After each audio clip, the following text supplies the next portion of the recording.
ఓం అన్నపూర్ణాయే నమః. మనం రెగ్యులర్గా తినే ఇడ్లీ, దోశ, పూరీల కంటే ఎంతో పురాతనమైన ఇంకా చాలా ఆరోగ్యకరమైన వంటకం జొన్న దిబ్బ రొట్టి. దీనికి కాంబినేషన్గా antioxidants, iron, magnesium and electrolytes ఫుల్గా ఉన్న చెరుకు పానకం కూడా ఇంట్లోనే ఎలా తయారు చేసుకోవచ్చో చూద్దాం. మెయిన్గా ఈ సమ్మర్లో చెరుకు పానకం వాడటం వల్ల సన్ స్ట్రోక్, వడదెబ్బలు తగలకుండా డీహైడ్రేషన్ రాకుండా ఉంటుందండి. ముందుగా ఈ దిబ్బ రొట్టి చేసుకోవడం కోసం 1 కప్పు మినపప్పు తీసుకుని క్లీన్గా వాష్ చేసుకుని కనీసం 5 నుంచి 6 గంటలు నానబెట్టుకోవాలి. మినపప్పు నానబెట్టుకున్నప్పుడే జొన్న రవ్వ కూడా నానబెట్టుకోవాలి. దానికోసం మినపప్పు ఏ కప్పుతో అయితే తీసుకున్నామో అదే కప్పుతో 2.5 కప్పుల జొన్న రవ్వ తీసుకోవాలి. ఈ రవ్వని కూడా 1కి 2 సార్లు నీట్గా వాష్ చేసి మళ్ళీ వాటర్ యాడ్ చేసుకుని కనీసం 5-6 గంటలు నానబెట్టుకోవాలి.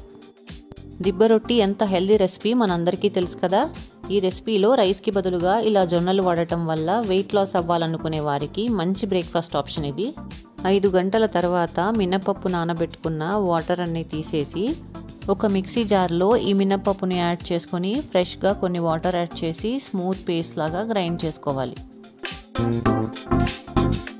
ఇప్పుడు ఈ పిండిని ఒక మిక్సింగ్ బౌల్లోకి తీసుకుని కడిగి నానబెట్టుకున్న రవ్వలో నుండి నీళ్ళన్నీ గట్టిగా పిండి తీసేసి మనం ఇడ్లీ బ్యాటర్ ఎలా అయితే ప్రిపేర్ చేసుకుంటామో సేమ్ ప్రాసెస్ అండి. రవ్వని మాత్రమే పిండిలో వేసుకోవాలి.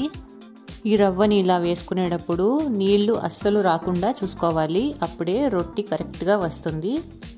ఇలా అంతా బాగా కలుపుకున్న తర్వాత మూత పెట్టేసి రాత్రంతా పులగనివ్వాలి.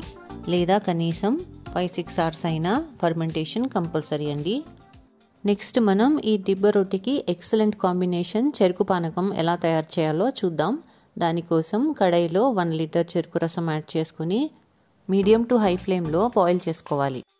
ఒక 10 నిమిషాలు బాయిల్ చేసుకున్న తర్వాత ఈ చెరుకు రసంలో చిన్న చిన్న డస్ట్ పార్టికల్స్ ఏమైనా ఉంటే ఇలా పైకి తేలుతాయి. అప్పుడు వీటిని ఇలా తీసేసి క్లియర్ చేసుకోవాలి. 15 నిమిషాల పాటు బాయిల్ చేసుకున్న తర్వాత క్వాంటిటీ చూడండి కాస్త తగ్గింది కదా. ఇలాగే మధ్య మధ్యలో కలుపుకుంటూ ఇంకో 15 నిమిషాల పాటు బాయిల్ చేసుకోవాలి. ఈ చెరుకు పానకం చాలా హెల్దీ కాబట్టి డయాబెటిక్ పేషెంట్స్ అయినా కూడా అకేషనల్గా దీన్ని వాడుకోవచ్చు. అరగంట తర్వాత చూడండి చిక్కటి బెల్లం పాకంలా కనిపిస్తుంది కదా. లీటర్ చెరుకు రసం కాస్త 1/2 లీటర్ క్వాంటిటీకి వచ్చేసింది.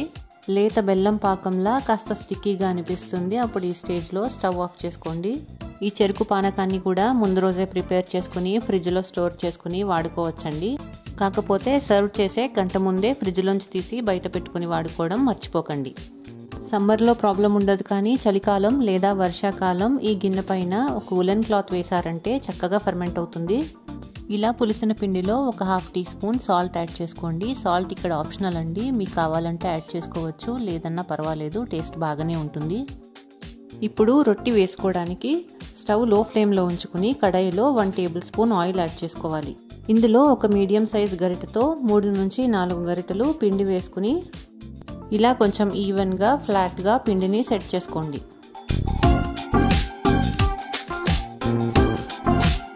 ఇప్పుడు మూత పెట్టి 12 నుంచి 15 నిమిషాలు లో ఫ్లేమ్లో కుక్ చేసుకున్న తర్వాత చూడండి ఇలా ఎడ్జెస్లో లైట్ గోల్డెన్ కలర్ కనిపిస్తుంది కదా.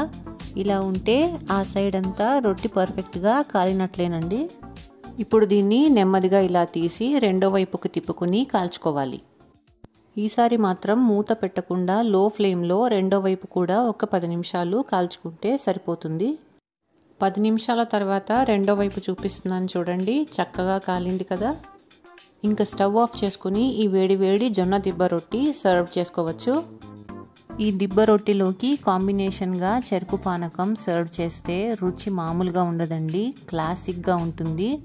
ఎన్నో పోషకాలతో నిండిన మన పూర్వీకుల నాటి బలమైన ఆహారం ఈ జొన్న దిబ్బ రొట్టి ఇంకా చెరుకు పానకం. చాలా ఈజీ అండ్ హెల్దీ రెసిపీ కదా. ప్రతి ఒక్కరూ తప్పకుండా ట్రై చేయాల్సిన 100 ఏళ్ల నాటి ఆంధ్ర ట్రెడిషనల్ కాంబినేషన్ ఇది. పిల్లల నుండి పెద్దవాళ్ళ వరకు అందరికీ చాలా చాలా నచ్చుతుంది. మరి డెఫినెట్గా మీరు కూడా మీ ఇంట్లో ట్రై చేసి చూడండి.